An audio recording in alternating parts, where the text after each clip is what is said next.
Так, что делать? Как туда сесть? Ну, хорошие ребрышки. Да. Меня сажают, дают мешок тряпья и мешок рыбы. Когда я с прической, в шубе норковой на берегу стою у своего любимого места. Я раньше, чем в 11-12 ночи не возвращаюсь с набережной Ялты. И мне говорят: Володька, не успел жену на материк отправить, а уже кого-то да? завел. Я люблю танцы, они мне дают жизнь. Все, все. Каждый не смейся, я иду к хозяину. Так, я говорю: так, молоток есть, гвозди есть, лопата есть? Он говорит: все есть. Я говорю: подъем. Когда я везла в самолете обратно в Москву, там сразу определили, что у меня 3 банки клоповника. Всем привет, дорогие друзья! Вот мы сегодня с Валентиной Ивановной. Снова в Рио. В Рио. Не, это не Рио, это пиво. Я тогда его назвал Рио. Рио? Ну, Рио красивее, чем пиво, да? Нет, просто Рио. Вот, просто смотрите, вот она, эта обстановка здесь. Вот розочки с Валентиной Ивановной. Да. И вот как прочитать. Я тогда прочитал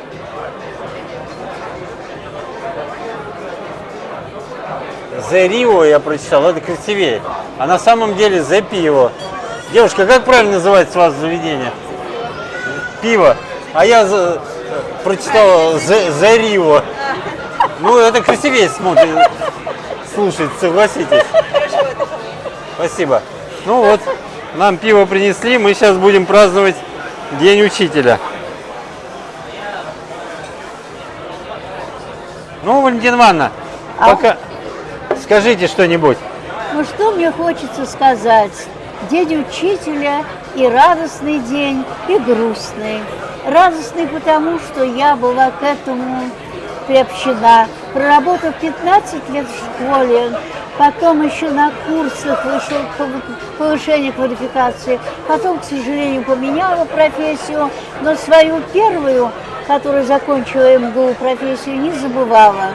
А грустно от того, что сегодня уже проходят года, и все меняется.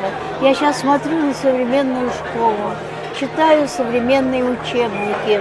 Я историк по образованию, и мне становится очень-очень грустно. Перечитав учебники.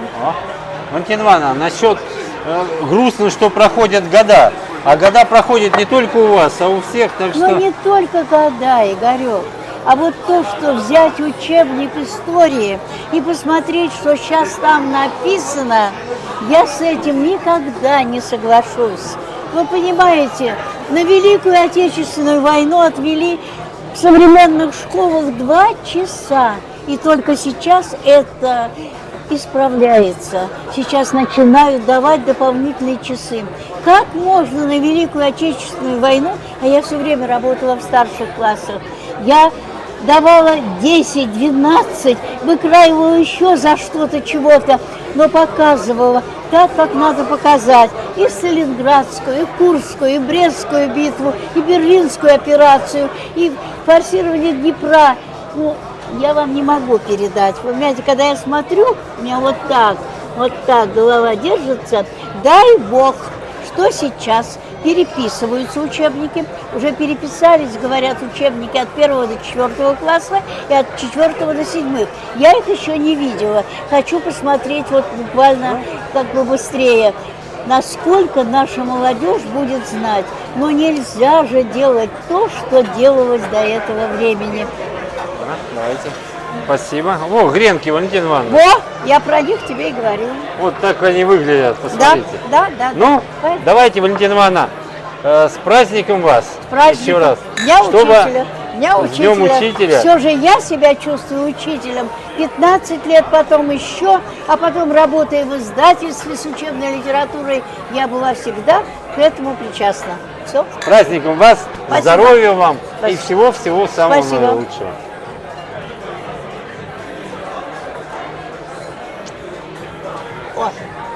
Как вам? Хорошая. Хорошая? Не сравнить с тем, который мы с тобой пили там.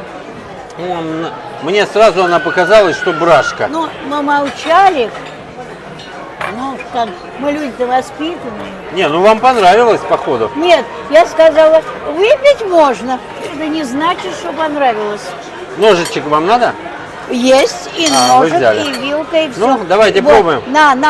Ты возьми вот чего тебе Как дали. эти ж там. Это специально дали. А зачем? Я не буду одевать. Я же буду... Перчатками, руками ешь. Не, я буду вилкой и ножом, Валентина Ивановна.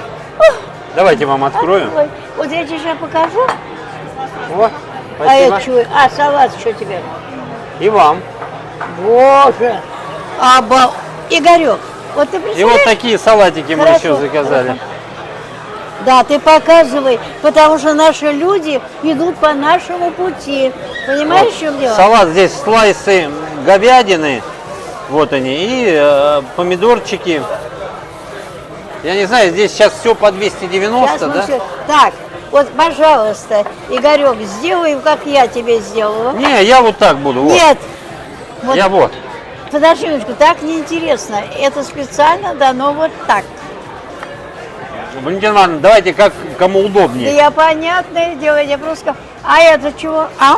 Попробуем сейчас. Да. Вы прям так эти гренки разрекламировали. Да, мы их всегда здесь едим. О, ну такие, смотрите, красивые.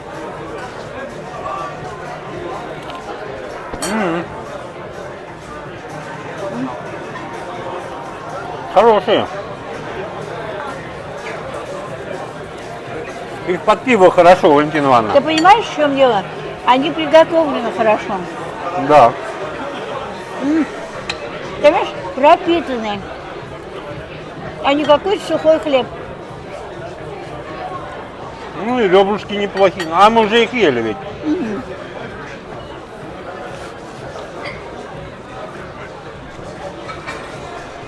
У нас сегодня стейков нет, зато есть ребрышки. А я почему-то думал, что здесь есть стейки. А есть сегодня нет. Подождите, а где мы с вами видели их? Я уже не помню.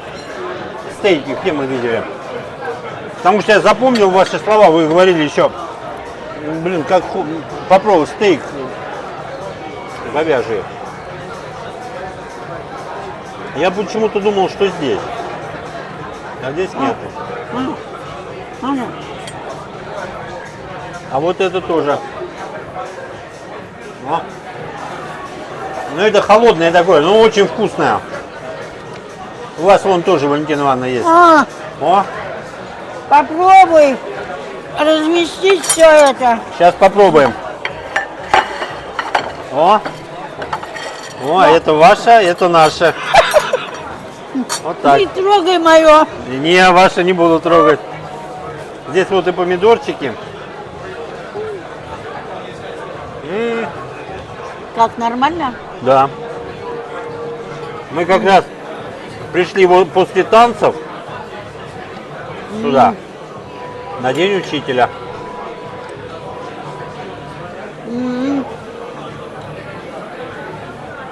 Вот это салатик хороший, Валентина А ты Ивановна. знаешь, остренький, хороший. И остренький там, и мясо Да. есть. Тебе главное мясо, А вам? а я травку. Не, ну мясо тоже.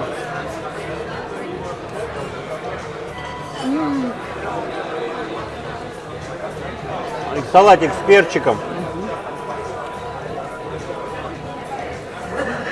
Валентина Ивановна, Ау. давайте. Блин, по-моему, с горчинкой вот это мы с вами перепутали. Нормально. Не, я брал себе без горчинки, а вы хотели с горчинкой. Да.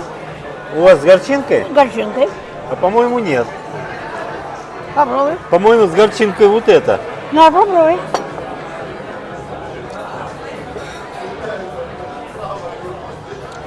А, точно, да. А у меня без горчинки. У тебя без? А я брал без. Я брал себе без горчинки. В комментариях уже мне раз, наверное, третий или четвертый вопрос задают. Говорят, спросите у Валентины Ивановны, где она была на Сахалине. Так, была. И Сначала где вы отдыхали или что вы там делали. Вот. Сейчас. Не, вы кушайте, потом расскажете. Гренки классные, да. Не обманула. Да. А вот это белое, что у них тут? Чеснок, Это наверное. чеснок, да? Ну, ну-ка макнем. А, ты уже это любишь, на. А это что? Не мое. Необыкновенно говорят вкусный соус, но я не знаю, что такое. Что я тебе хочу сказать, Игорек, про Сахалин? Да. Мы на Сахалин путешествовали. Мы просто полетели на Сахалин, чтобы посмотреть, что там такое. А вы дикарем там были Дикарем, или по дикарем, дикарем. Сели на самолет Ну. и прилетели в Южно-Сахалинск. Первый раз в Южно-Сахалинск мы прилетели на самолете. Прилетели на аэродром, люди вышли, и мы вышли с мужем, и на аэродроме никого нет. Мы с вещами, А вас кто-то должен был встречать? должен, но нету. На аэродроме в Сахалине с вещами, а ехали мы к друзьям, и им везли мебель. У нас ящики. Мы стоим на Сахалине, ку-ку, подходим к дежурному и говорим, а как нам до Сахалина? А там приблизительно километров 15-20. Он говорит, С аэропорта, да? от аэропорта. А здесь ничего не ходит. Мы говорим, а как же нам попасть на Сахалин? В Южно-Сахалинск. В Южно-Сахалинск, да. Он говорит, ну, может быть, кто-то случайно заскочит. Случайно заскочил. Нас погрузили, мы приехали в Южно-Сахалинск. Нас друзья встречали, просто они перепутали наш рейс, понимаете? Прекрасный город, город прекрасный.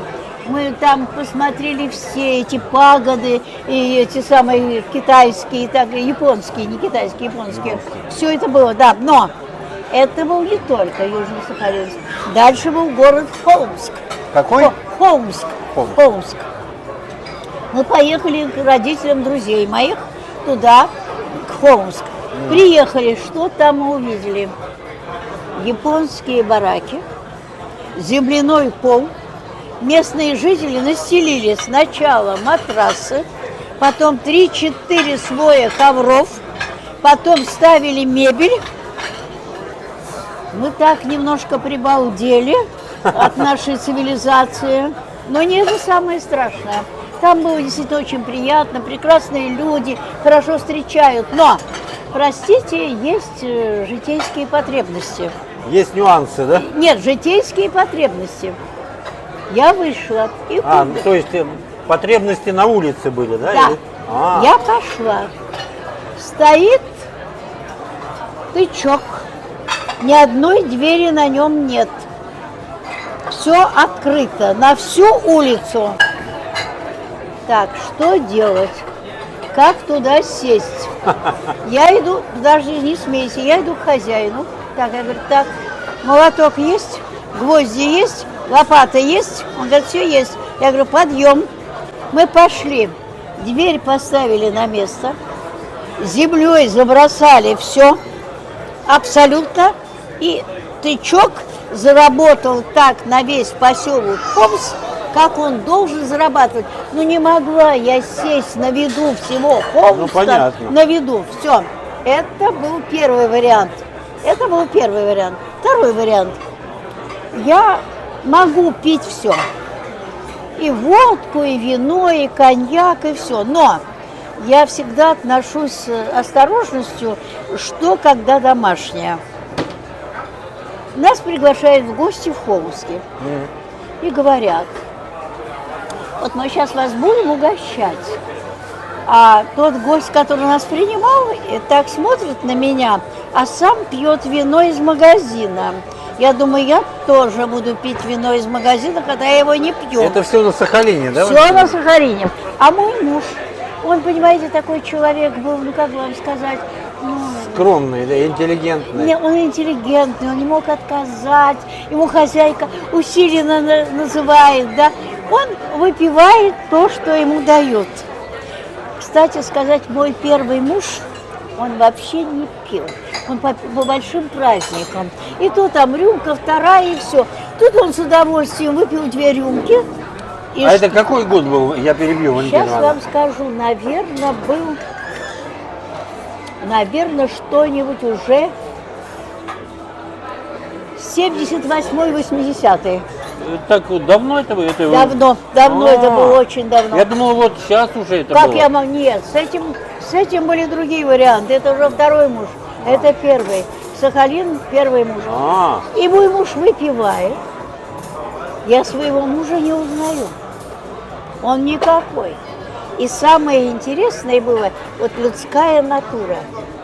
Мы с Володей, гостем, которому мы все, идем домой, ведем и говорят, москвич напился. москвачи. Да, я-то нет, я пила вино. Мой попробовал. А он более крепкие напитки пил. Нет, это был не напиток. Это была местная гадость, подмешанная с дурманом. С дурманом. Есть такая трава дурман. Есть, да. И мой с удовольствием выпил, ему понравилось, и он никакой.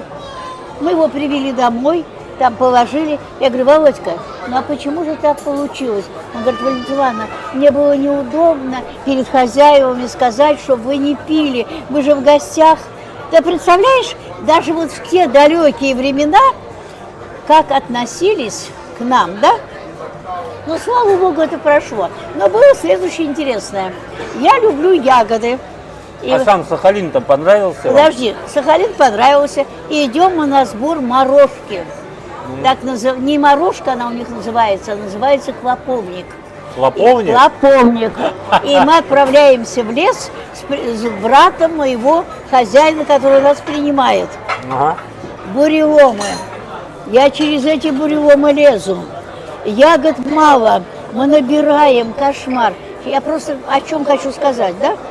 Я сказала, знаешь, эта бодяга уже не по мне. Мы здесь ничего не наберем. На рынке там ведра стоят. Пойдем купим и все. В чем суть клоповника? Я в Москву привезла 3 трехлитровых банки. Суть этого клоповника заключается в том, сколько бы ты ни выпил водки, сколько бы ты ни выпил, хоть пол-литра, хоть литр, выпивай стакан клоповника, И как огурчик. нет, все нейтрализует полностью, и ты абсолютно здоров и хорош. Так, когда я везла в самолете обратно в Москву, там сразу определили, что у меня 3 банки клоповника. Я не взяла красную икру, которая там была навал. С красной икрой тоже проблема такая. Мы живем у хозяев, я сплю. Вдруг меня будет и говорят, просыпайся. Я говорю, зачем? 2 мешка рыбы. Я говорю, а мне она зачем? Сейчас будем работать. Меня сажают, дают мешок тряпья и мешок рыбы. Дают мне ножик, я начинаю рыбе резать пузо. Дальше икру я вываливаю в таз, а рыбку я вот этой чистой тряпкой вытираю насухо, она не моется ничего, насухо. Ее берут, кладут в бочки и закапывают в землю. То есть Зачем в землю? она так сохраняется. А. Она чистая совершенно. А с икрой? Вот у нас бадья красной икры. Что с ней делать?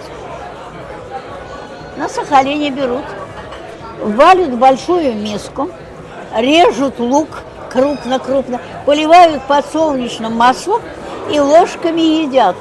Икру красную.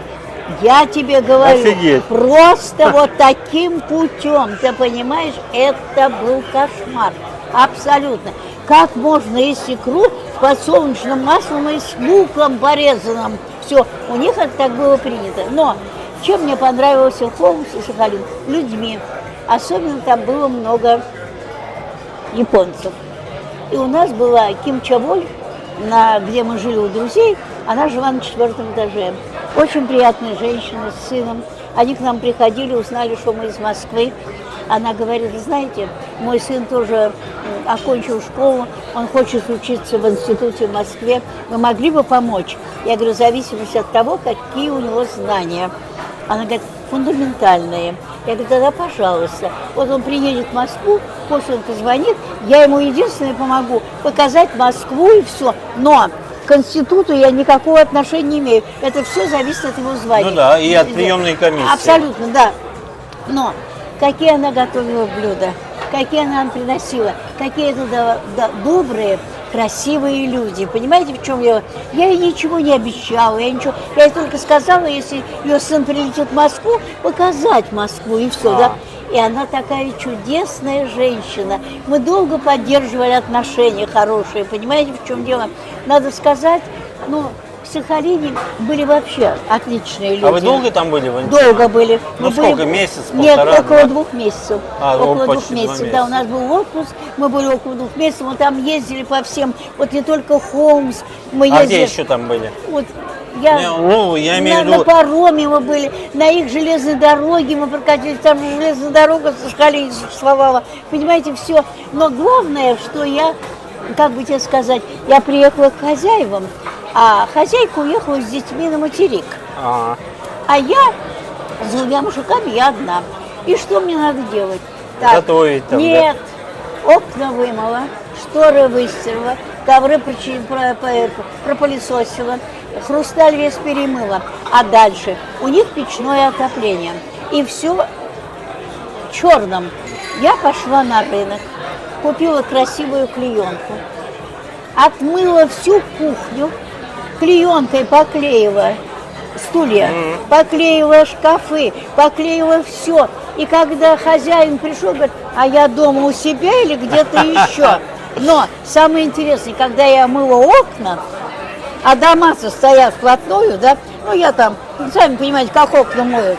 И мне говорят, Володька, не успел жену на материк отправить, а уже кого-то завел. А он говорит, нет, это приехали москвичи, мои друзья. Понимаете, в чем дело? Вот так. То есть, и все, я для хозяйки сделала все, чтобы она приехала в свою квартиру, да, то есть она нам ее предоставила с Володькой вместе взятым, они с мужем и с братом отлично все. Потом мы ходили, там улицы такие красивые, такие пагоды, такой парк, все. Сахалин произвел самое приятное впечатление. Ну вот, я думаю, вы развернуто ответили, а то она уже 3 или 4 раза писала. Нет. Что же вы не читаете? И вот, Нет, и Сахалин вот, прекрасно, прекрасно, прекрасно. И не только Сахалин, понимаете? Я вот да, надеюсь... И Хабаровск, и Владивосток, и все вместе взятое, все так, давай. Ваше любопытство Валентина Ивановна удовлетворило. Да. Ну, с Днем Учителя, Валентина Да, Ивановна. Днем Учителя. Так, давай поедим. Да, давайте кушайте, а то я Да. а то я вас заболтал. Ничего, поедим, все.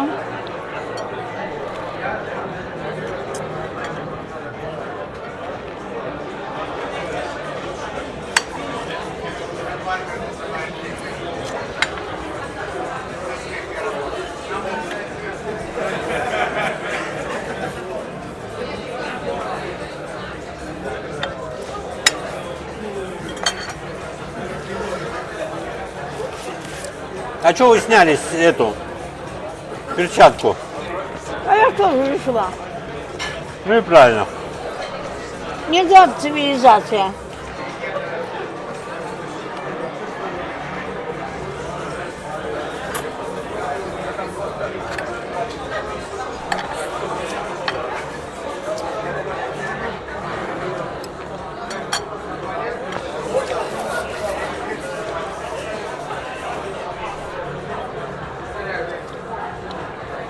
Салатик хороший, мне понравился. Да.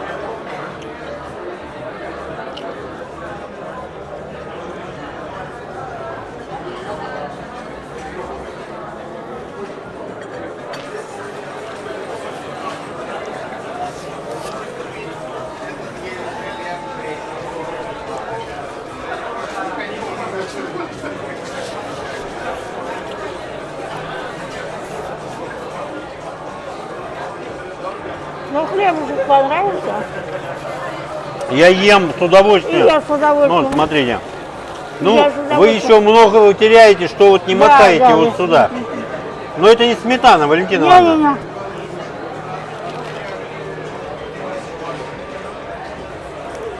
вот с этим соусом особенно вкусно. Вот здесь вы правы, вот будем заказывать тебе. Вообще заведение хорошее. Не только хорошая, А это что, картошка, да? да, но достаточно, Смотрите, какая. но достаточно дешевая. Да. И наши девочки пошли сюда. За нашей Жулькой.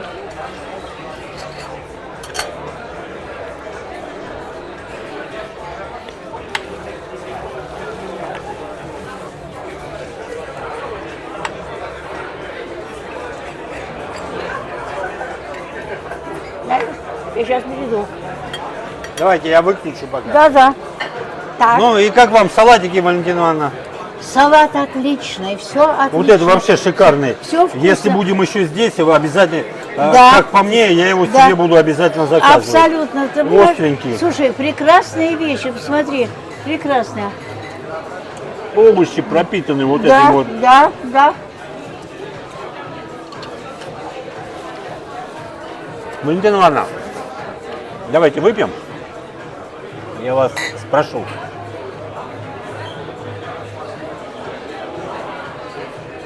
Я вот час назад выложил видео вот эти в зеленых лабутенах. Ага. Вы скажите, а то там уже за вас переживают, в комментариях пишут, зачем она их натянула, ноги переломает себе. Вы скажите, что вы станцевали и сняли их, потому что они вам немножко не по размеру. Ну, или давайте покушаем сначала, потом скажем. Нет, я скажу. Мне подарила эти лабутены моя почитательница и попросила мне их одеть.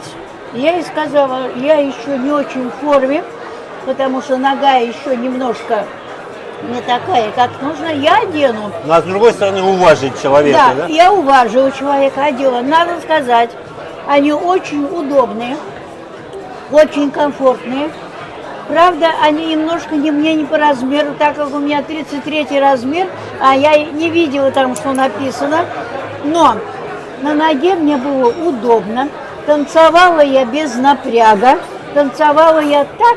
Ну, понимаете, если бы еще нога была в нормальном состоянии, вот. я бы оторвалась по полной программе. Просто многие переживают, Валентина Ивановна, что Нет, вот не после травмы... нет, не переживайте.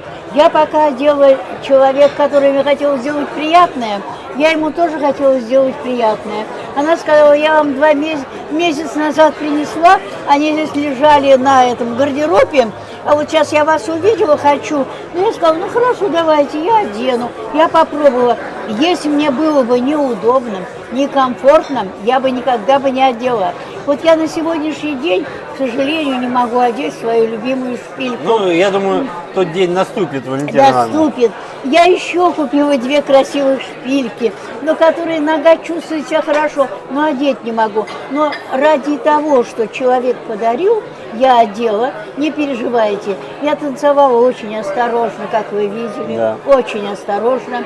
Но мне было комфортно, было удобно. Большое спасибо моей дарительнице, я ей очень благодарна за то, что она мне их подарила. Видите, зрители переживают за вас.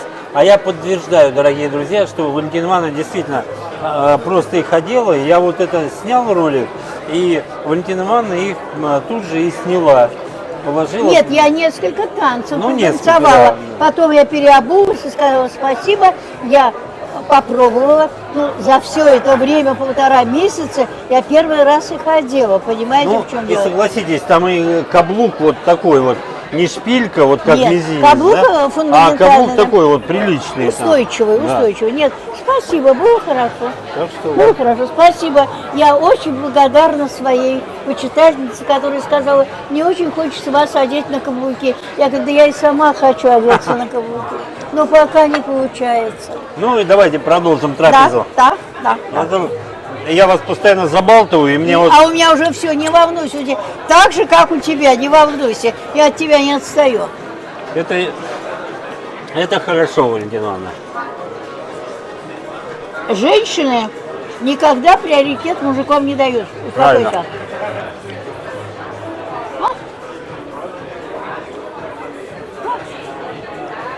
Но хороши ребрышки. Да. Ну, ребра мы в прошлый раз с вами ели, а вот этот салатик, конечно, Да, да. мне очень понравился. Да. Нет, очень вкусно. Здесь и все, и помидоры, и капуста, все. Нет, просто, но... И они вот пропитались соком вот мясным. Нет, понимаешь, Игорек, в этом заведении все готовят прилично. Мы еще ни разу осечки не имели. Да. А я вот заметил, Валентина Ивановна, в Москве сейчас вот по сравнению, допустим, вот лет 10 еще назад, где-то могли халтурить там всякую, ну не очень вкус. А вот сейчас стараются люди, чтобы к ним шли посетители. Правильно, большая конкуренция. Да, да. Плохо сделаешь, не пойдут. Не пойду. А не дай бог еще если отравится кто-то, это О. вообще, да.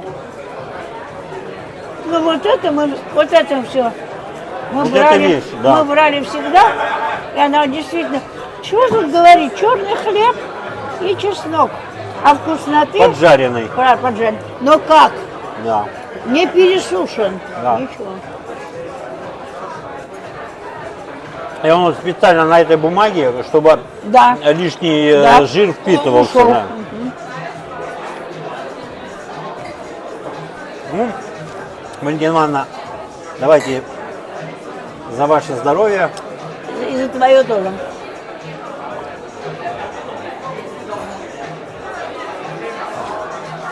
Самое интересное, Как Игорек, говорится, хорошо сидим. нет, хорошо сидим, Игорек. Понимаешь, как-то вот у нас собралось такое сообщество, да? Вот ты и все остальные, да?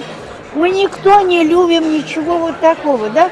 Мы просто любим посидеть, чтобы было вкусно, Да, поговорить. приятно. У нас вот за сколько лет у нас никогда никто не напивался, у нас никогда никто не вел себя некрасиво. Ты понимаешь, если даже мы были посиделки на лавочке, да, и все было очень прилично, все было очень хорошо.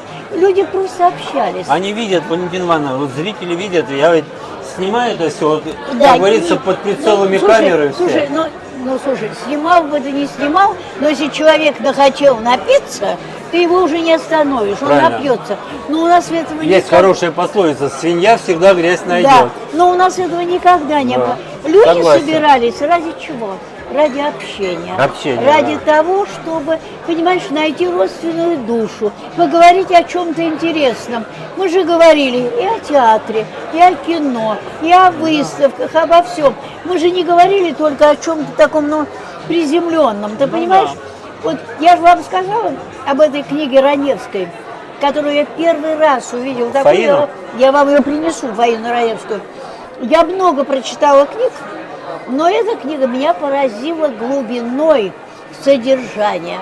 Много было интересного, всяких фактов, женах, не женах. Она же была эпатажная особа. Она эпатажная, но в то же время Фаина Раневская была очень умная женщина. А не только Сколько, она гениальная да, актриса. сколько ее крылатых фраз, они ведь живут до сих пор. Нет, это все люди использовали, но эта книга написана в другом аспекте. Например, ее встреча с Качаловым, знаменитым, Да. с Немировичем Данченко, со Станиславским, Завадским, с Орловой.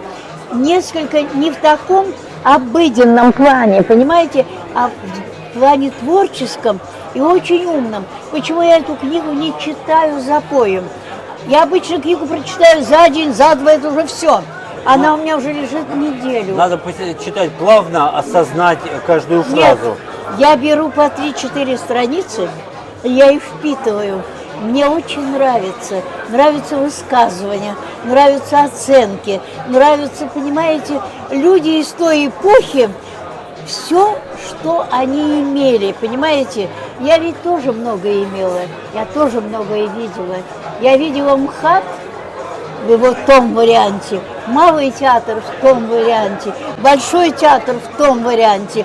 Я же всех корифеев видела. Забыл, какую фамилию. Я не знаю жену Вячеслава Невинного, но я была на балете Лепешинской, я была на балетах Улановой, Я была на балетах Бессмертновой, я была в Майи Плесецкой. То есть у меня был большой театр, и «Лебединое озеро» у меня прошло. И Жизель через всех балерин того времени. И я получила наслаждение. Последнее, что я видела, Кармен Сюиту и Моцарт Сальери уже почти в наше время. Валентина Ивановна, И я ушла, ты понимаешь, очень расстроена. а что вы скажете, Валентина Ивановна, с высоты вашего знания, авторитета, опыта о нынешней молодежи? Только ваше мнение откровенно, если можно. Откровенная молодежь у нас разная, нормальная молодежь. Она у нас хорошая, но она у нас однобокая. В каком плане однобокая? И интеллектуальном уровне. Думаете? Кроме телефона, интернета и телевидения, она ничего не видит. Вот я сегодня ехала к нам в Сокольники. Ну, Я всегда считаю, в вагоне ни одного сегодня человека не было без телефона. До этого мне повезло. 2-3 человека читали бумажную книгу. Другая книга не даст того впечатления. То, что вы скачали к себе сюда, это одно. Это развлекаловка. А для души только бумажная книга. А сегодня я даже иногда не выдерживаю. Вот идет молодая пара, он и она в телефоне. А я останавливаюсь и говорю: ребята, а вам что, поговорить Больше, да. Нет, поговорить не о чем. Вам не интересно с друг с другом? Она там, ты там. У нас этого не было. Вы да понимаете? у нас и телефонов не было, Валентина Нет, Ивановна. одну минутку. Были уже у нас телефоны, они давно появились. Ты понимаешь, вот я со вторым мужем, уже телефон у меня уже был такой, да? Мобильный? Конечно. Но они появились где-то в середине 90-х годов. Хорошо. А массово они пошли где-то ближе к концу 90-х годов. Ну, неважно. У нас до конца дней с моим вторым мужем были общие интересы, были общие разговоры. Он был очень начитанный человек, он был очень эрудированный человек, понимаете? То есть мы могли говорить, мы не сидели в телефоне. В телефоне иногда я сидела, а он это игнорировал, понимаете? А вот ты с своей женой находишь общий разговор? Что? Ты с своей женой находишь разговор, кроме телефона? Нахожу. Находишь, молодец. Ой, Ну, в общем и целом, как молодежь у нас? Хорошая или плохая? хорошая. В общем, если брать. Общая хорошая, но немножко обездоленная. Но есть нюансы. Нет, да? она обездоленная. Она обкорнована современными технологиями, которые ей мозги запудрили и увели немножко в другую сторону. Это здорово. Знаешь, электроника, это интеллект искусственный. Кстати, с ним уже полный облом. Уже показывают, все уже не то, что надо, понимаете. Точно так же к этими денежками. Как они у вас называются, эти денежки? Биткоин или как Биткоины, это? И что с ними уже получилось? ну не знаю. А, не знаешь? Нет. А я уже знаю. Ну и что получилось? Уже обман, уже не то, что надо, уже все. Знаешь, все всему свое время. Но человек не должен никогда забывать о том, что он человек. Он должен развиваться, он должен думать. А о чем вы думаете? Ты Чехова читал? Да. Всего? Ну нет, Не конечно, всего. нет. Выборочно. Ну, А Бунина? А Бунина? Да. Не читал Ой, вообще. послушай. Я много чего не читал. Валентина Одночку. Ивановна. А я тебе просто советую, будет время, просто возьми. Знаешь, окаянные дни. Возьми, посмотри. Дальше. А еще кого-то читал. Ну, Валентина Ивановна, я не на экзамене. А я не наезжаю, я просто Я говорю. говорю, не на экзамене. Нет, это не экзамен. И в последнее время, если честно, вообще ничего не читал. Вот последние лет 10-15, наверное, вообще забросил эти книжки, если честно. Ну просто жизнь тебя замотала в другом ракурсе, я с тобой согласна. Но вот когда у меня появляется свободная минутка, она ведь меня тоже мотает. У меня ведь тоже не все свободно, тоже есть, да? Но я обращаюсь к тому, что душу греет. Ты понимаешь, Игорек? Я вас Да. перебью, Валентина Ивановна. Кстати, вот вчера, по-моему, вчера было 130 лет Сергею Александровичу Есенину. Да. Это мой любимый поэт был. Замечательно. Вот я уверяю, я еще лет 10, наверное, 15 назад, я очень много его произведений мог цитировать наизусть. Согласна. Да. А сейчас уже... Жизнь заедает, я тебя понимаю, Я но... вот, как вам, я московский озорной гуляка, Да. по всему Тверскому околотку. В Так. переулке каждая собака знала мою легкую походку. Вот. Каждая задрипанная лошадь головой кивала мне навстречу. Для кого, приятель, я хороший. Каждый стих мой душу зверю лечит. А сейчас уже вот... Я с тобой согласна. Жизнь тебя заедает, но выбирай хотя бы иногда в течение недели хотя бы час для своей души. Знаешь, отбросить все. Ты понимаешь, жизнь, детей, внуков, правнуков, все, да? Вот просто возьми и прочитай что-нибудь. Вот, а вот ты не хочешь съездить на Ваганьковское кладбище? А вы знаете, я был там много раз, я оттуда видео, у меня много видео есть, и на Ваганьковское. Кстати, я давно у меня была мысль, вы как, если посетить Новодевичье кладбище? Новодевичье, само собой, понимаешь? На Я- Ваганьковском я тоже неоднократно. Нет, Игорек, неоднократно был. И на могиле Сергея Я Есенина я был. Ваганьковское беру с точки зрения, оно несколько другое кладбище, Ну, оно, чем Новодевичье.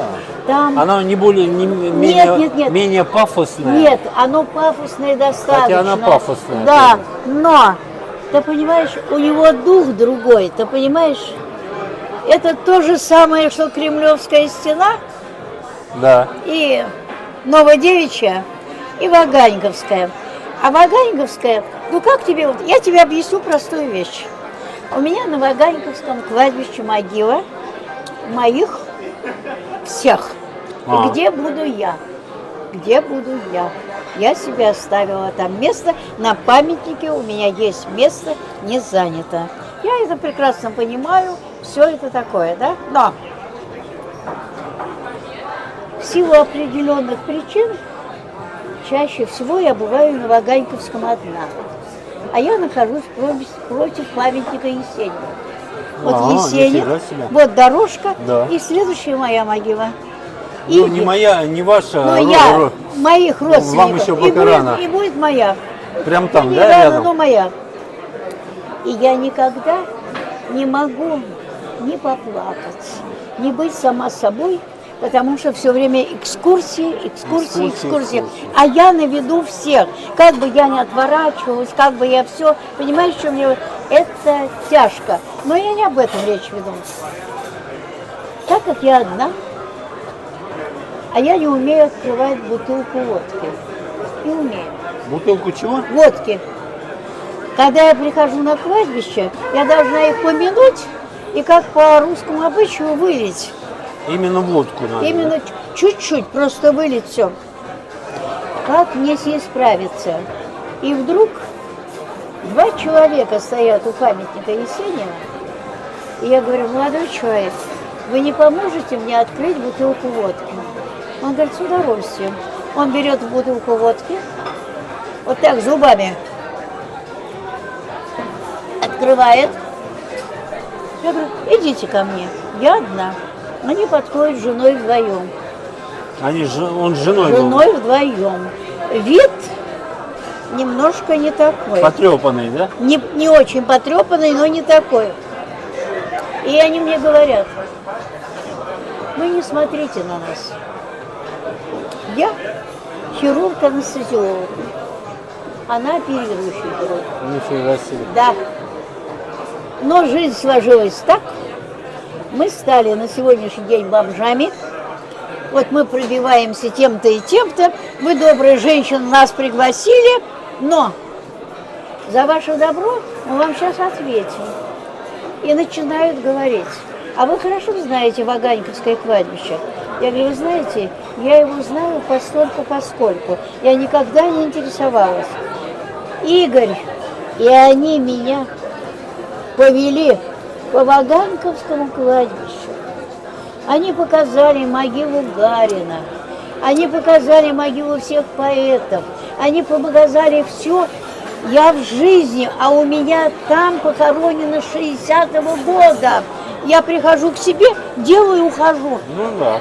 Я вообще познакомилась с таким Ваганьковским кладбищем. Я им была так благодарна. Но когда я им стала давать деньги, я говорю, ребята, Они отказались, да? нет. Я говорю, ребята, вы мне доставили такое удовольствие, вы меня настолько просветили в отношении того, чего я не знала.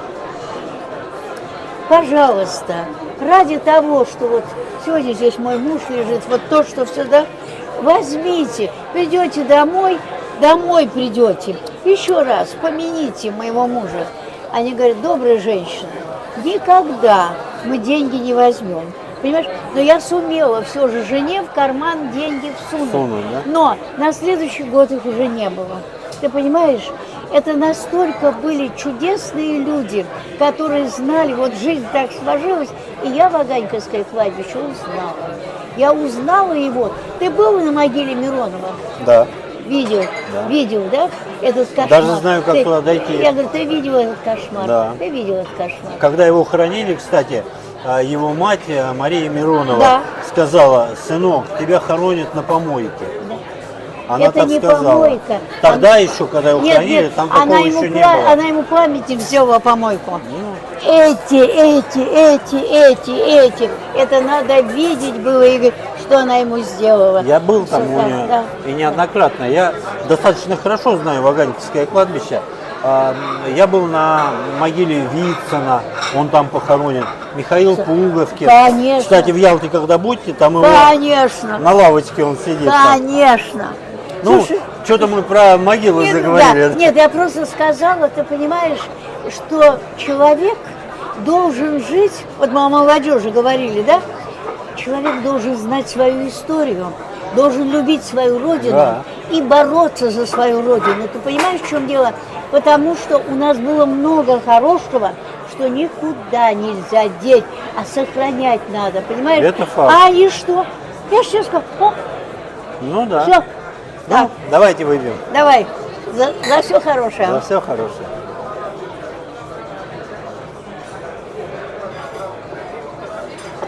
Ешьте, Ай, а то я опять я вас да заболтал. уже вот, смотри, не волнуйся, уже все сейчас исчезнет.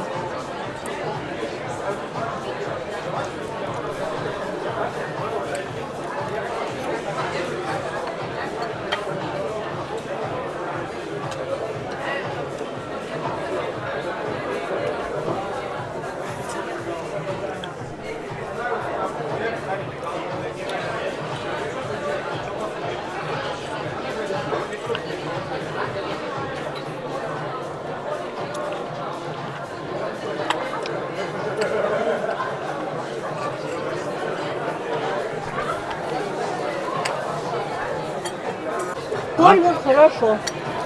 Ничего Да. не скажешь. Ну, тебе надо салфеточку.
Игорек, возьми мясо. Не, ешьте. Я не в состоянии.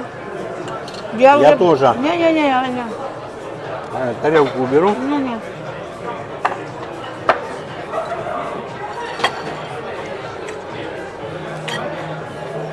Греночку мне понравилось. Да. Но я тебе плохое не посоветую. Да, согласен. Вот с этим Нет, соусом. вся по-разному бывает, но они всегда прекрасные. Ты понимаешь, получаешь удовольствие. Да.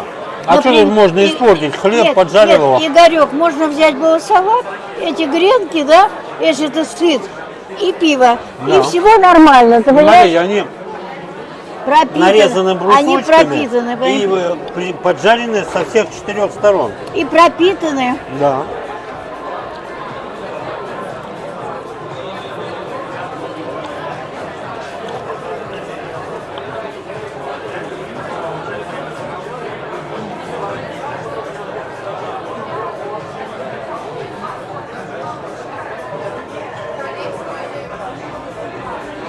Покажу вам немножко заведения, как Да. здесь люди отдыхают. Посмотрите.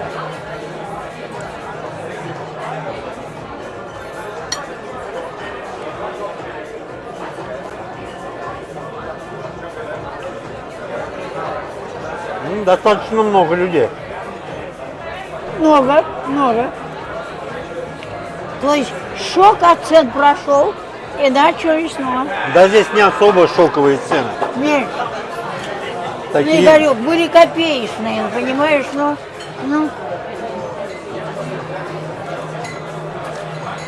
Сам понимаешь, для студента это, в общем-то, Ну,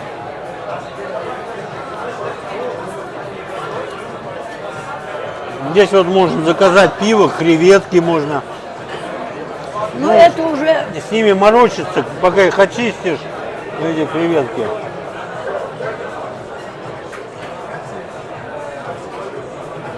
Чем эта неделя у вас будет занята, Валентина Ивановна? во вторник я еду Экскурсия. в музей Лермонтова.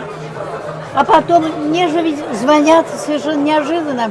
Вот я выходила на... кстати, это не показала. Этого самого. Одну секунду, Валентина Ивановна. А что там за история? Петр Иванович к Лене приезжал, его должны были на программу к Малахову, да, вызвать? Да. И что-то не срослось Нет, там, да? срослось все. Программу заменили, немножко перенесли. Должно было быть в пятницу, но перенесли. Он дал согласие, все нормально, там ничего не изменилось. То есть он сидит на низком старте, можно сказать. Нет, он уехал домой. Ну, ждет вызова. Да. Что вы там хотели Нет, мне там показать? всё, я тебе хотела показать.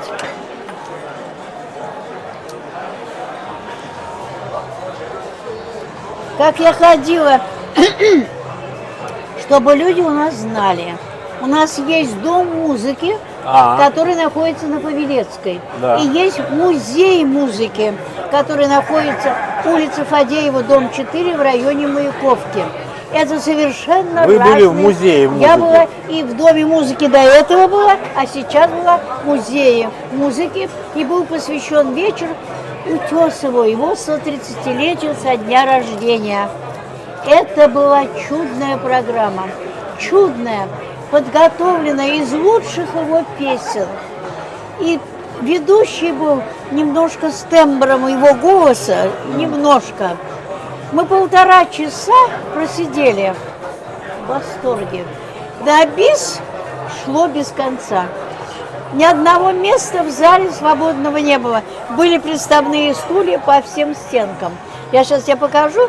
Я одну единственную фотографию сняла, как говорится.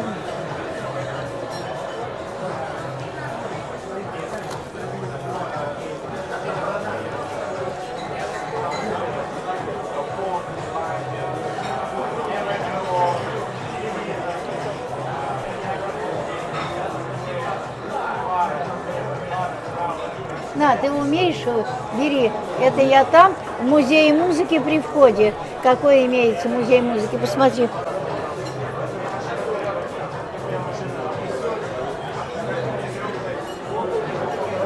Ну да, вот.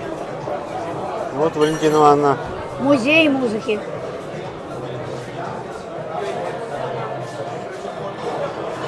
Да.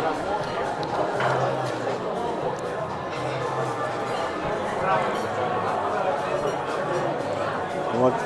Это вам там дали, да? Да, это репертуар на месяц, посмотри. А. Какие там вещи, посмотри, какие там вещи. Открой. Ну, Это билет. А вот, нет, не вот как они идут. ну да, 2, 4, 5, вот Да, да. репертуарчик. На весь месяц. Кому интересно, на паузу Да, поставите. да, нет, и я бы почитаете. советовала. Я такого не знала. Вообще. Просто не знала. Телефон. А как вы нашли это место? А у меня же общество инвалидов, которое мне периодически звонит. И приглашают, да? Недолголетие, недолголетие. Там было долголетие, но не нашего района. Они позвонили, вы свободны, я свободна. Поедем, поедем. Я поехала. Всё. Я получила, такое удовольствие, я тебе передать не могу. Такой был джаз. Слушай, джаз. Такой ударник, такой саксофон. Все песни Утесова были. Это же моя молодость.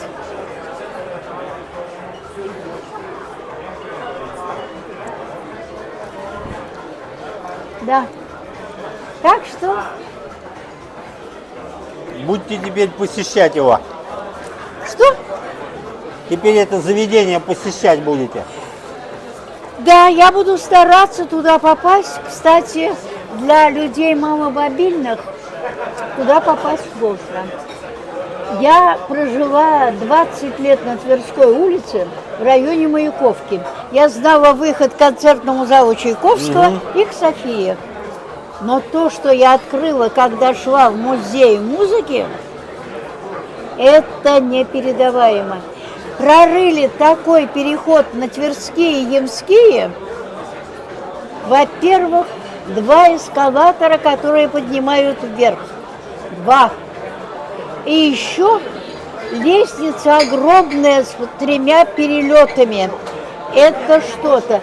Такого глубокого залегания я вообще не знаю, есть ли у нас в метро. Все. Ну а что, если есть эскалаторы, что, подниматься-то легко или как?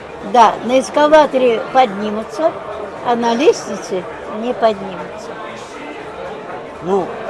Не поднимутся. Лестницу эскалатор дублирует ведь? Раз, два поднялись, А. а дальше аут, все. Они уже все отрезаны.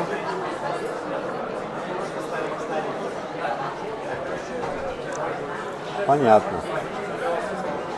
Я вышла и думаю, жила. А куда это я попала-то вообще-то? Уже Я- давненько там не были, да? Я давно не была, давно. Нет, а потом это Игорек, это совсем другая сторона. Совсем. Та, где Пекин и Садовое кольцо, это совсем другую сторону. Это Каляевская, это к театру Ленинского комсомола, это все туда, к музыкальному этому магазину. Это все другое. Я шла и так думаю, а туда ли я попала, прожив там больше 20 лет. Мне понравилось, очень понравилось. И музей очень понравился, очень. Очень. Я буду туда ходить. Ну, давайте Да, выпьем. да. Может быть, и с тобой вместе сходим на какой-то хороший концерт. Такие я вот люблю концерты, симфонические не очень, если Нет, честно. я тебя на симфонический не поведу. Я тебя поведу на эстраду. Ты понимаешь, я вот очень хочу попасть на Бутмана. У меня были билеты и пропали, отменили. Но я не стала возвращаться, не стала возвращать. Мы купили и с подружкой не поехали. Не то, что не А поехали. что не поехали? Почему? Отменили. Отменили. Заменили другим, а нам другого не надо.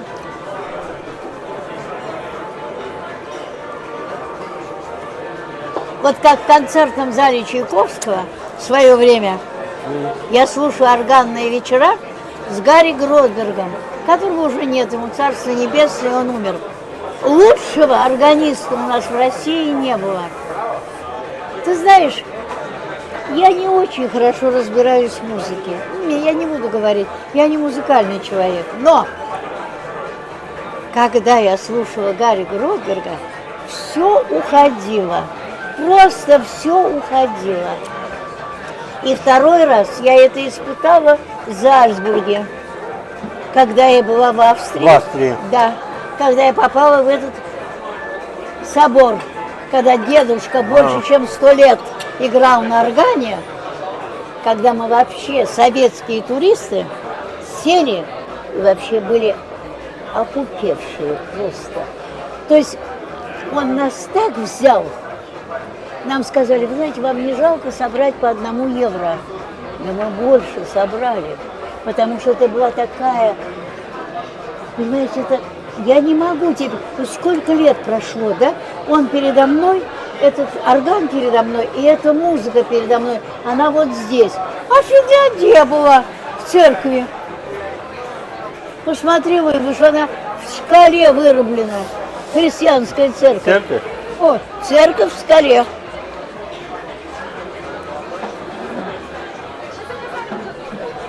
Ну, вы достаточно много где побывали. Нет, я жалею, что я не успела в Америку накануне пандемии. Это я вот жалею. Ну, Европу все прошло, Африку затронула, Латинскую Америку тоже немножко. Вот мне хотелось Америку все же посмотреть с точки зрения, да. Но сейчас меня не пустят. ну да, там сопровождающие. там. Сопровождающего. 90 лет это уже табу. Хотя я могу быть сопровождающим. Я. Это да. Ну, может быть, удастся. Сейчас немножко приду в себя. Я пока этим не занималась. Вот в Ялту съезжу, отдохну. Наберусь энергии, и да? наберусь энергии. И, может быть, пробью себя. Мне очень хочется посмотреть, в конце концов.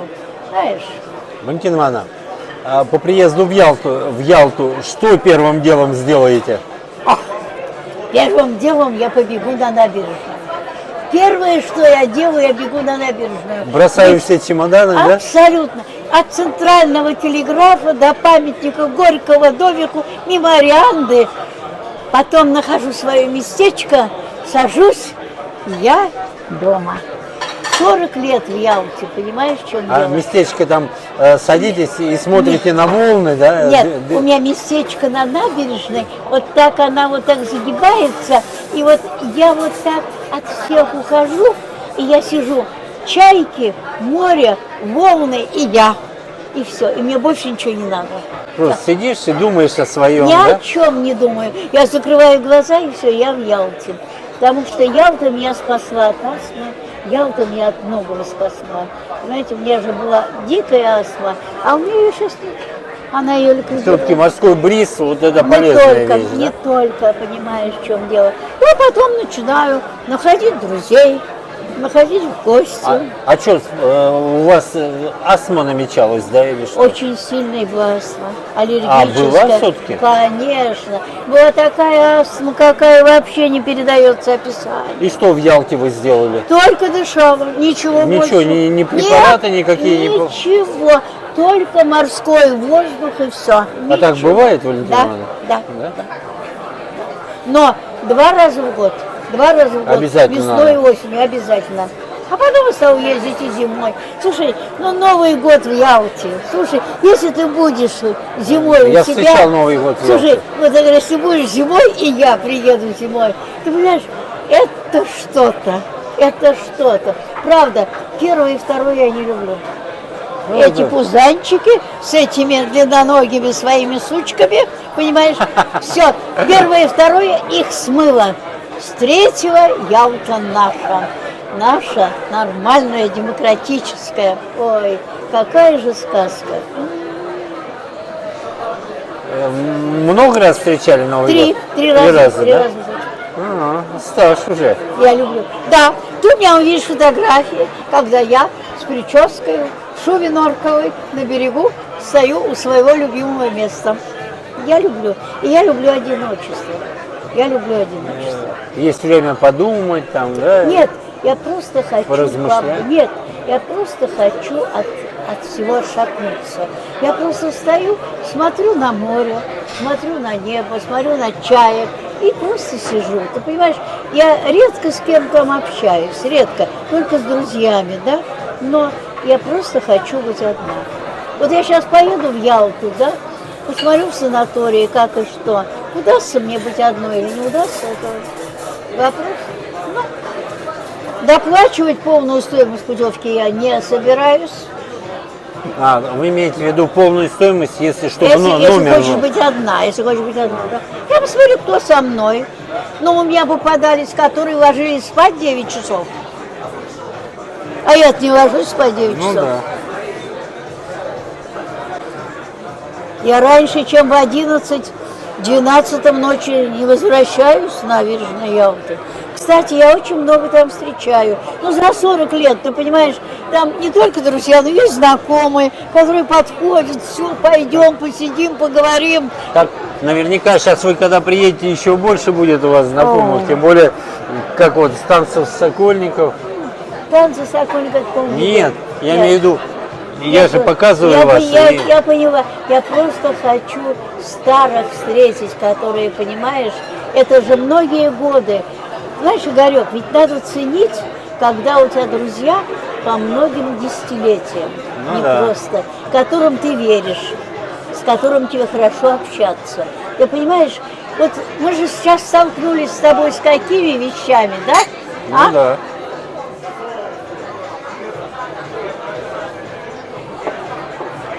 Ведь самое страшное в чем? Игорь, человеку надо доверять. Да. В первую очередь. Вот мы с тобой поссоримся, у нас могут быть разные точки зрения, да? Я могу тебя отмутюгать, ты меня можешь отмутюгать, все что угодно, все. Можно убирать? Да, конечно, да, но никогда нормальных человеческих отношений от этого не изменится. Мы можем поссориться, поругаться, но мы друг другу доверяем, мы с друг другом на одном уровне. Все, это главное. У меня вот с друзьями сейчас были, знаешь, и терки. Вот у меня есть приятельница, она меня не одобряет, что я хожу на танцы. Не одобряет? Не одобряет, все время почему? ругает. Все время ругает. А тебе это Чем надо? мотивирует? Аннуш, а тебе это надо? Я говорю, надо. Надо. Я иду, А она чем занимается? она ничем не, там другая сторона. Нет, я говорю, знаешь, не надо. Я отдыхаю, я встречаюсь с друзьями, Там я общение, встречаюсь, да. да. Понимаешь, у меня общение. Я говорю, понимаешь, я не могу сидеть сейчас в 4 стенах и зациклиться на всем том, что меня сейчас окружает. Ведь у каждого человека очень много, Игорек, проблем. Да. И у тебя, и у меня, у всех у нас проблем выше крыши. Да. Я выхожу, я обо всем забываю. Вот я сейчас вернусь домой, на меня это все нахлынет, да?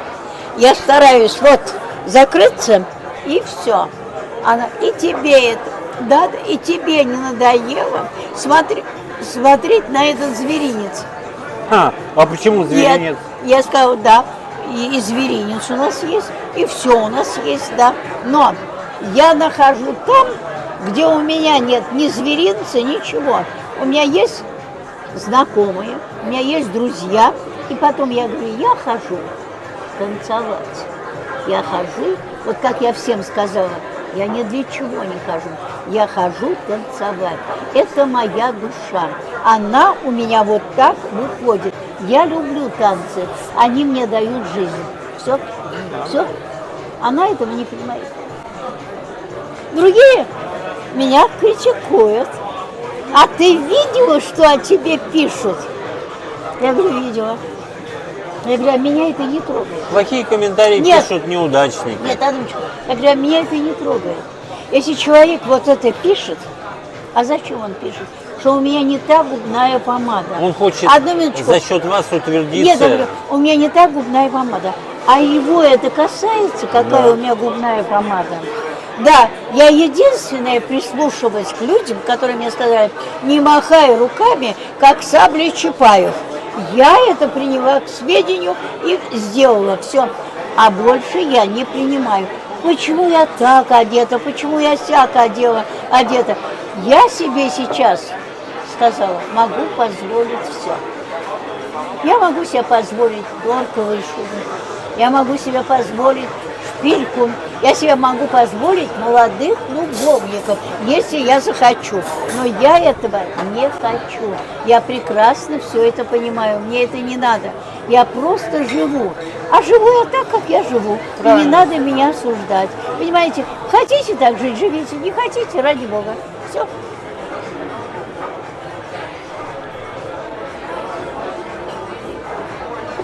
Смотрите, как мы будем расплачиваться, Валентина Ивановна. Ой, Видите? мне твоя бодяга QR-код. очень интересно. Давай. Сейчас открываем приложение Сбербанка или другого банка. Так, Сейчас я открою. давай. Занимайся, бодяга. Выбираем платежи, Так, открываем камеру, наводим. Видно? так. Наводим. Не прошел. Нет. Открываем. Давай. Техника. Сейчас пока думаем, да. Да.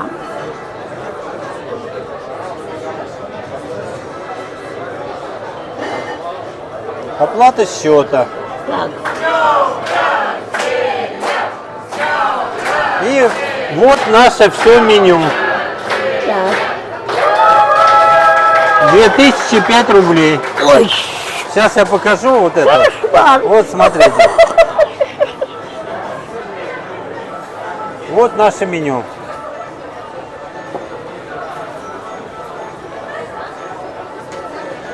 Вот наша общая сумма к оплате 2005 рублей. Как студенты. Ну, как Да. студенты. Ну, никак мы с тобой не разгуляемся. 1700 рублей счет и чаевые 255 рублей. Салат из розбива. Здесь вот сейчас вот все по 300. А дуэты, вот два дуэта у нас Они было. всего-навсего. Ребра и пиво, это 400 рублей. Это экономия, между прочим. Ой, Вот. Все, и мы нажимаем кнопочку «Оплатить». Оплата заказа, продолжить. Набираем пин-код. Пин-код я набрал. с ума сойти. И вот сумма 2005 рублей. Оплатить. Вводим одноразовый пароль. Подтвердить. Все. Оплата прошла. Через СПБ выполнена. Все, дорогие друзья, мы это все оплатили. Даже можно вот нажать, и вам придет квитанция. С ума сойти. Вот Это квитанция. не для меня. Игорек, для меня это китайская грамота. И когда я это освою, наверное, на том свете. Только. Да. Особо не заморачивайтесь, Валентина Ивановна. А мне это и не надо. Все, всего лишь на 2000 рублей мы вот Ой, посидели. а как вкусно было все. Да. Все было вкусно. Ну, давайте. всё. Ой, Игорек, замечательно. Ты доволен? Да. И я очень. Самое главное, чтобы вы были довольны. А я очень довольна. Всё. Я тебя спрашиваю, очень.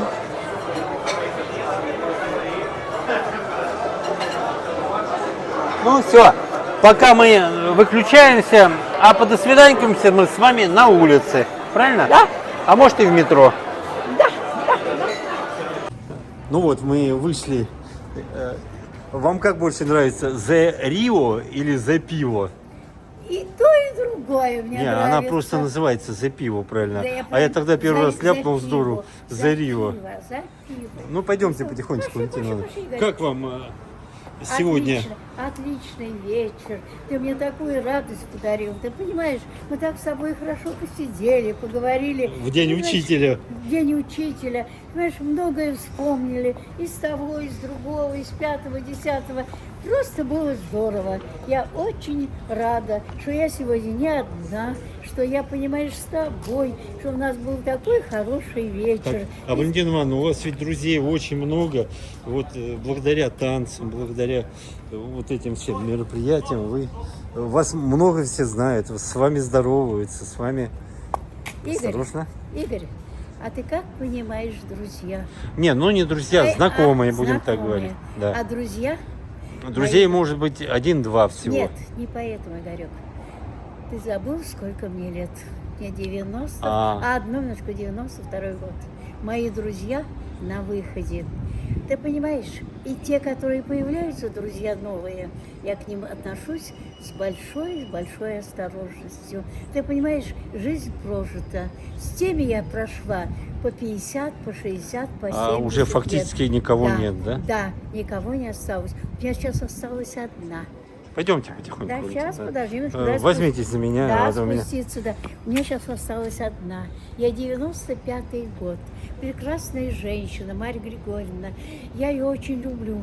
Я ей обещала на этой неделе приехать. Она не транспортабельна, она не выходит. Уже ноги Ну, по квартире нет, ноги передвига- подводят. Она чудесная женщина, материально обеспеченная, ни в чем не зависима. Дети, внуки, правнуки, все есть. Но а друзья уходят.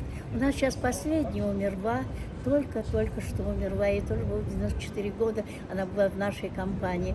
Слушай, не дай бог вам этого, понимаешь, в чем дело? Я говорю, ребята, с одной стороны, хорошо дожить до такого возраста, а с другой стороны, говорю, не доживайте.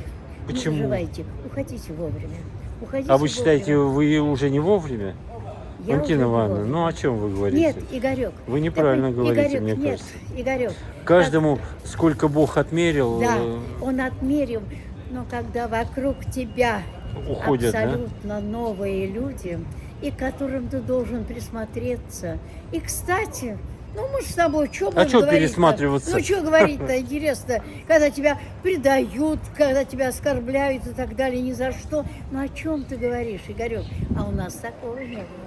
Понимаешь, мы всегда выясняли Ну, отношения. как говорится, все течет, все меняется, Да, Валентина Ивановна. да, Пойдемте?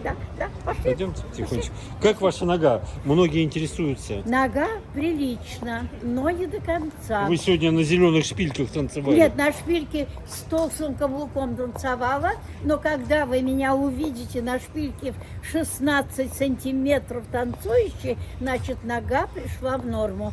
Пока еще нет. Я сожалею. Ну и не будем рисковать. Да, я Валентина и не Ивановна. тороплюсь. А зачем мне это надо? Пожалуйста, ради бога. Он спокойно пришла, Да, вот в этих вот, да. ради бога. Пока переживу это. Знаешь, это не самое страшное. Плевала я на все это. Абсолютно. Ну и правильно. Осторожно. Так, притормози. Вон, чуть-чуть.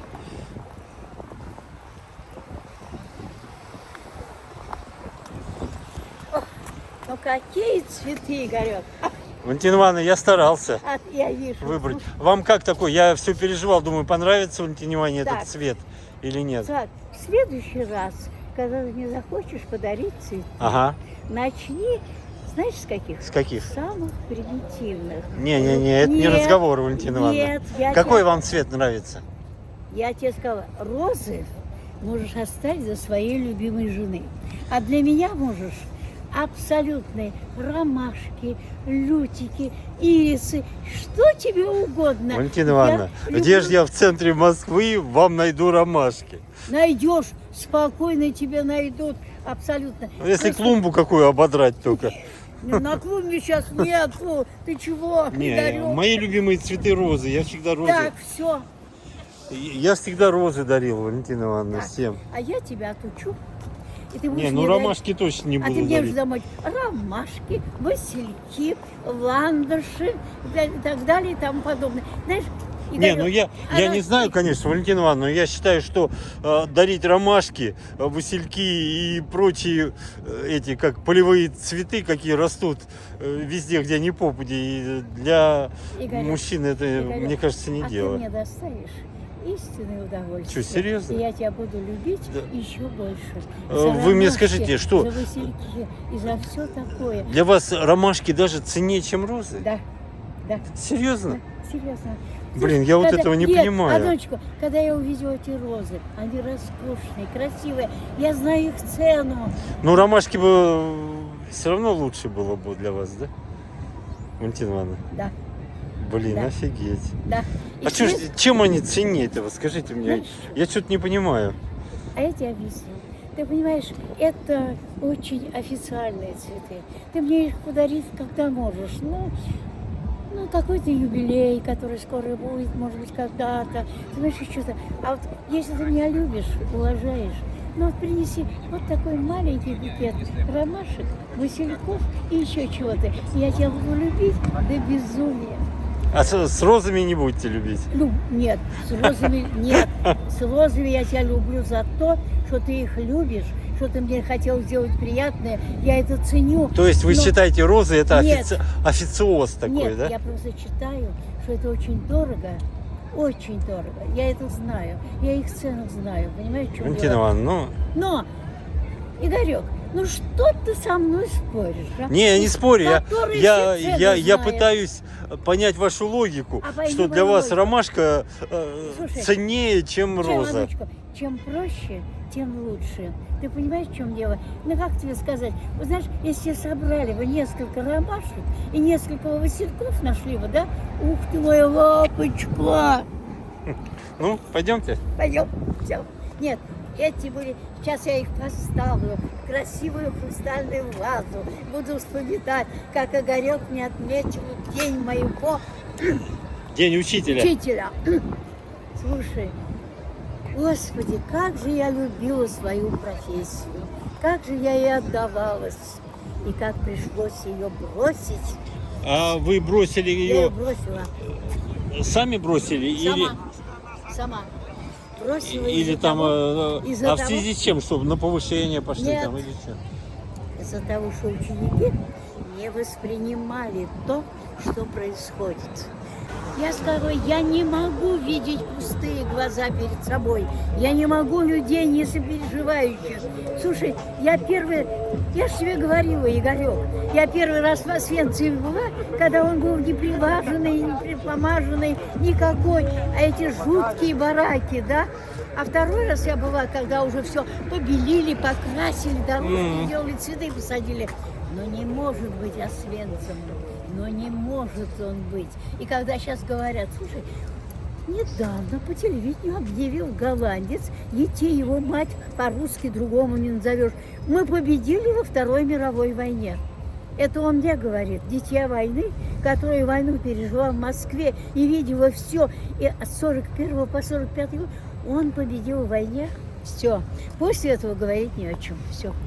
Правильно? Ну, да? они перековеркуют сейчас Нет, историю. и Валентина дипломаты это и сказали. Все. Ивановна. Ну, правильно, они специально коверкуют историю. Как можно искать? Голландцы там- победили во Второй мировой войне. Причем здесь голландцы-то вообще? Они вообще там участвовали в этой войне. Чё? По ним немцы прошлись как катком, даже и не заметили. О, я в Голландии Как была. при Слушай, параде. Игорек, в Голландии была, в Бельгии была, в Дании была. Я посмотрела вот это. Их на карте не вот видно, да? это.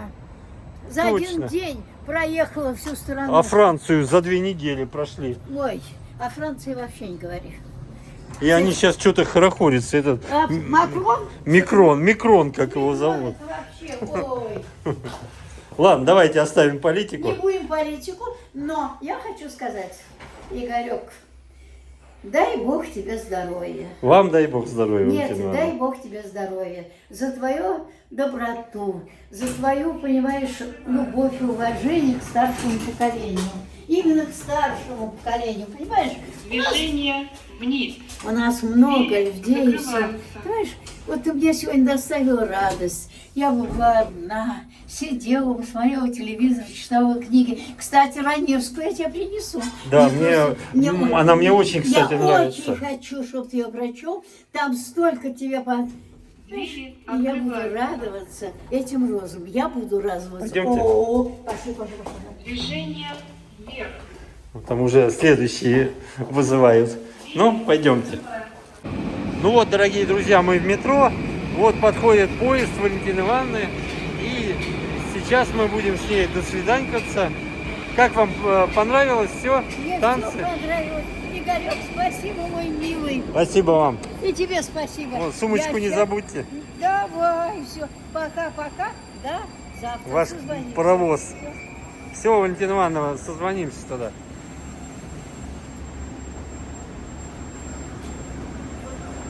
Вот такая красотка уже в поезде. Танечка, привет. Хорошо. Я на стражу семейных ценностей. Всегда. Все, Валентина Ивановна, пока.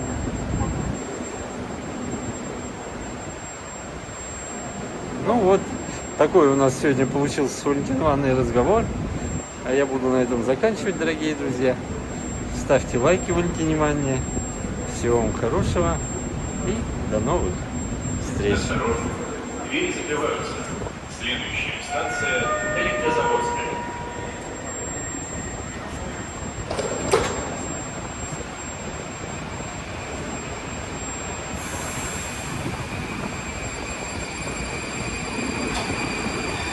Все, а я на другую сторону. Вот как раз и мой поезд.